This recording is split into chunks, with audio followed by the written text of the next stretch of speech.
Hello my dear friends and students. আজি মই এই ভিডিওটোত ক্লাস 10 ম্যাথছৰ চ্যাপ্টাৰ 6ৰ উদাহৰণ 3 টো এই ভিডিওতে কৰাম। চাই লোৱা কোৱেশ্চনটো বৰ ইম্পৰ্টেন্ট হয়। কোৱেশ্চনে কি কৈছে ইয়াতে সব মই লিখি ৰাখিছো। কোৱেশ্চনে কৈছে PS divided by SQ এই যেটো চিত্ৰত ইয়াতে কোৱা হৈছে PS divided by SQ সমান আছে PT divided by TR PT divided by TR ইয়াৰ সমান আছে। আৰু দিয়া আছে angle PST equal angle PST মানে এইটো PST মানে এইটো এংগল সমান আছে PRQ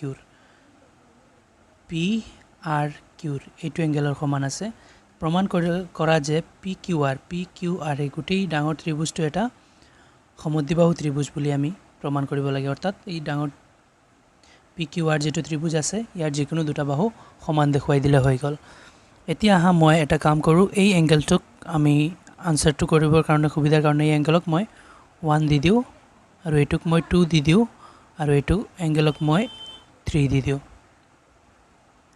1 2 আৰু 3 দি দিছো। এতিয়া সো এটু কেনেকুৱা সমাধান কৰো। এতিয়া এই কোৱেশ্চনত যি দিয়া আছে এইখিনি লিখি দিও কাৰণ আমাৰ দিয়া আছে এইখিনিৰ পৰাহে আমি দিয়া আছে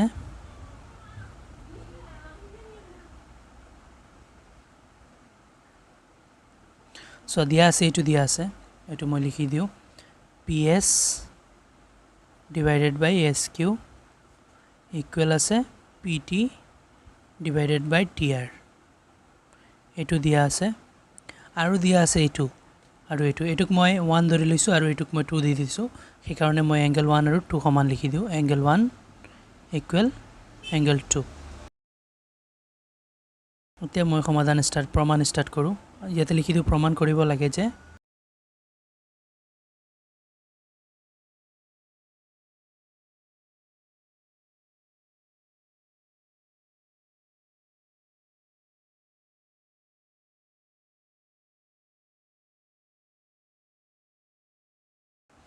এটো প্ৰমাণ কৰিব লাগে। এতিয়া আমি প্ৰমাণ স্টাৰ্ট কৰো। প্ৰমাণ এতিয়া ইয়াতে আমি সাম এই বস্তুখিনি মই লিখি দিও ইয়াৰ পৰা আমি প্ৰমাণ স্টাৰ্ট কৰিম PS divided by SQ equal PT divided by TR। So ইয়াতে এইখিনি কৰ পৰা পাইছো এইখিনি দিয়া আছে ইয়াতো মই ব্ৰেকেটত লিখি দিও এইখিনি দিয়া আছে পৰা আনিছো দিয়া আছে এই কাৰণে কোনো কনফিউজন নহব। এতিয়া সো এনেকুৱা দিয়া থাকিলে উপপাদ্য 6.2 যেটো আছে এটো তোমালোকে চাবা উপপাদ্য 6.2 দিয়া আছে কি যে কোনো এটা ৰেখাই যদি কোনো এটা ত্ৰিভুজৰ যিকোনো দুটা বাহু সমান অনুপাতত ভাগ কৰে তেনেহলে এই ৰেখাটো তৃতীয় বাহুৰ সমান্তৰাল যেনেকুৱা এই ৰেখাটোৱে এই ত্ৰিভুজটোক এইটুক আৰু এই দুইটা বাহু সমান অনুপাতত ভাগ কৰিছে দেখা এইটো কোৱেশ্চনে দি আছে সমান অনুপাতত এইটো ডিভাইডেড বাই এইটো মানে এইটো ভাগ কৰিছে সমান অনুপাতত গতিকে এইটো তৃতীয় বাহুৰ সমান্তৰাল হ'ব। তেনেহলে মই ইয়াতে লিখি দিও এই যে সমান অনুপাতত ভাগ কৰিছে এই ৰেখাটোৱে গতিকে এই ৰেখাটো কোনটো ST সমান্তৰাল হ'ব QR আৰু এইটো মই কৰ পৰা পাইছো এইটো হৈছে BPT যেটো থিওৰেম 6.1 ইয়াৰ উলুটা যেটো 6.2 হয় ইয়াতে মই লিখি দিও উপপাদ্য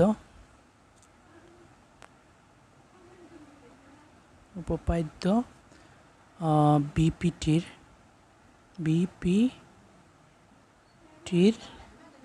বিপৰীত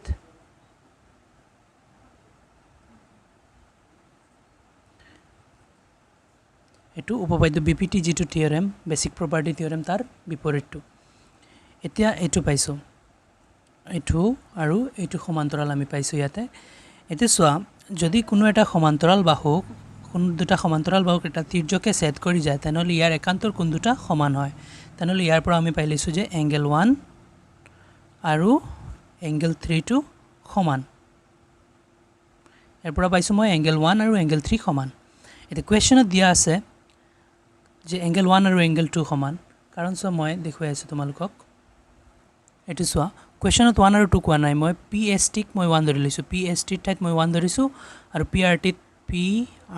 PRT এটুক মই 2 ধৰি দিছোঁ তেনেহ'লে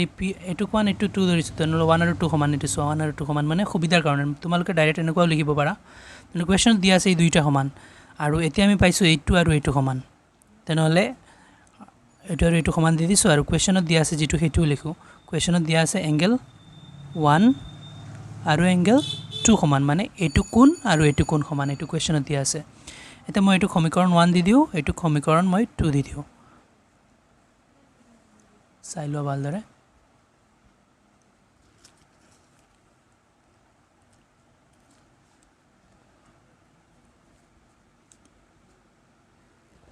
এটো চোৱা এইটুক মই সমীকৰণ 1 দিছো কাৰণ এইটো আৰু এইটো সমান্তৰাল আছিল যেটো এইটো বাহু আৰু এইটো সমান্তৰাল আৰু সমান্তৰাল বাহুক তিৰ্যকে ছেদ কৰিলে একান্তৰ কোণ সমান থাকে তেনেহ'লে এই হিচাপত 1 আৰু 3 সমান এইটো মই একান্তৰ কোণ দি দিও ইয়াতে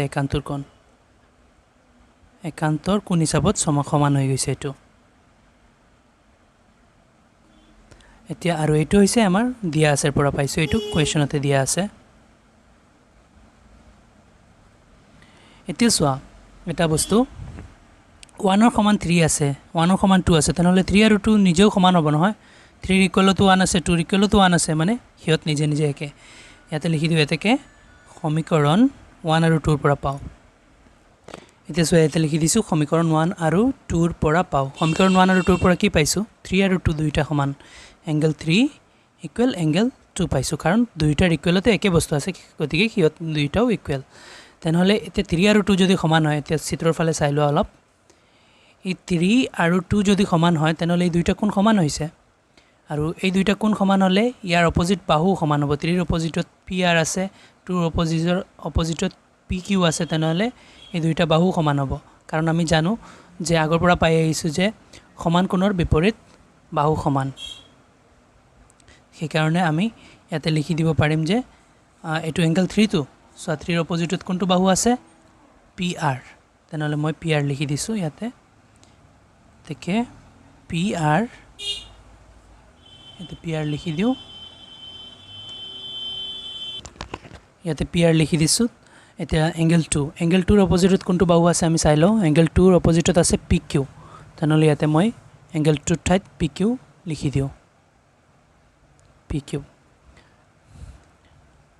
ইয়াতে মই লিখি দিও এটো কৰ পৰা পাইছো ইয়াতে মই ৰিজন এটা দি দিও সমান আমি জানো এটো সমান কোণৰ বিপৰীত বাহু সমান ইয়াতে লিখি দিও সমান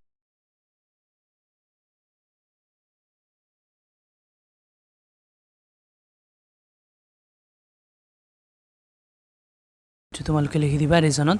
এতিয়া সো আমি পাই লৈছো যে যেটো PQR যেটো ত্ৰিভুজ আছিল হেতুৰ এই দুটা বাহু সমান তেনেহ'লে এটো এটা সমদ্বিবাহু ত্ৰিভুজ হৈ গৈছে এতেকে আমি লিখি দিব পাৰিম PQR এটা সমদ্বিবাহু ত্ৰিভুজ দ্বিবাহু ত্ৰিভুজ এটো প্ৰমাণ হৈ গ'ল চাই লোৱা PQR এটা সমদ্বিবাহু ত্ৰিভুজ কাৰণ চোৱা এই PR আৰু PQ সমান এই যেটো PQR ত্ৰিভুজৰ PQ আৰু PR এটো সমান পাইছো এই দুটা সমান সেই কাৰণে PQR এটা সমদ্বিবাহু ত্ৰিভুজ বুলি ইয়াতে প্ৰমাণ হৈ গৈছে এটা অংকটো শেষ হৈছে আশা কৰো তোমালোকে ভালদৰে বুজিব পাৰিছা আৰু কোনো বুজাত প্ৰবলেম হলে মোক কমেন্টত জনাবা ভিডিওটো ভাল লাগিলে লাইক এণ্ড শেয়াৰ কৰি লবা চেনেলটো সাবস্ক্ৰাইব কৰি দিবা থ্যাংক ইউ